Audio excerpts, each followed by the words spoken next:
দেখে বোঝার উপায় নেই আসল না নকল। হুবহু সাধারণ চালের মতো মনে হলেও এটি আসলে প্লাস্টিক দিয়ে তৈরি নকল চাল। স্বাস্থ্যকর খাবারের আশায় আমরা প্রতিদিন বাজার থেকে চাল, ডিম সহ নিত্য প্রয়োজনীয় পণ্য কিনি।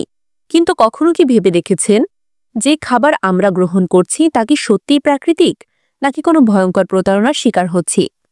সাম্প্রতি দেশের বিভিন্ন বাজারে নকল চাল ও ডিমের সন্ধান পাওয়া গেছে, যা সাধারণ মানুষের পক্ষে চিহ্নিত করা প্রায় অসম্ভব। কিভাবে তৈরি হচ্ছে এসব ভেজাল পণ্য? কারা ছড়াচ্ছে এই ভয়াবহ প্রতারণা? নকল চাল। বিশেষজ্ঞদের মতে এই চাল দেখতে একেবারে আসল চালের মতো, কিন্তু এটি প্লাস্টিক ও বিভিন্ন রাসায়নিক উপাদান দ্বারা তৈরি। রান্নার পরও এটি চেনা কঠিন হয়ে পড়ে। নকল ডিম। শুধু চালই নয়, তৈরি হচ্ছে নকল ডিমও।